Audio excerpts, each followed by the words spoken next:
नमस्कार, मी धनश्री धनश्री ब्लॉग्समध्ये तुम्हा सर्वांचे स्वागत करते। तर मी आज आली आहे यादागिरी गुट्टा येथील भगवान नरसिंह स्वामींच्या मंदिरामध्ये। तर या मंदिराचा इतिहास पौराणिक कथांमध्ये सांगितला जातो। यदा ऋषींनी भगवान विष्णूच्या नरसिंह अवताराची येथे बसून उपासना केलेली आहे। प्रसन्न होऊन भगवान नरसिंहांनी 5 रूपात या ठिकाणी दर्शन दिले। ज्वाळा नरसिंह, अंडा भेरुडा नरसिंह, योगानंद नरसिंह, उग्र नरसिंह आणि लक्ष्मी नरसिंह असे हे 5 अवतार आहेत। या 5 अवतारात भगवान नरसिंहाची मूर्त्या कोरलेल्या आहेत आणि हे मंदिर मधून इतकं छान आहे, पण मध्ये मोबाईल घेऊन जाऊ शकत नाही, त्याच्यामुळे मधला काही व्हिडिओ घेता आलेला नाहीये। या ऋषींनी नरसिंह स्वामींना या टेकडीवरच वसण्याची विनंती केली होती, म्हणून नरसिंह स्वामींनी येथेच वास केलेला आहे आणि यादा ऋषींच्याच नावावरनं या गावाचं नाव यादागिरी गुट्टा असं पडलेलं आहे।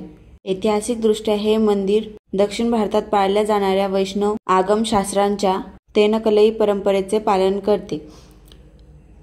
ह्या मंदिराचा आता पुनर्निर्माण झालेलं आहे, त्याच्यामुळे मंदिर एकदम छान दिसतं आणि इथे असे जास्त खूप गर्दी असते, पण असं वाटत नाही की गर्दी आहे असं।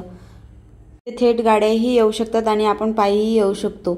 आम्ही तर पायी चालवतो, खूप मजा आली पायी येण्यासाठी। आणि तुम्ही बघू शकता हे पूर्ण लाईनसाठी बनवलेलं आहे, ते तिकडचं गोल्डन कलरचं दिसतंय ते।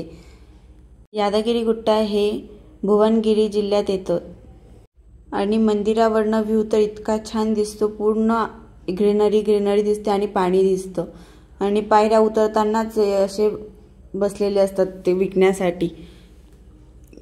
आणि इथे शॉपिंग मार्केटही छान प्रकारे आहे।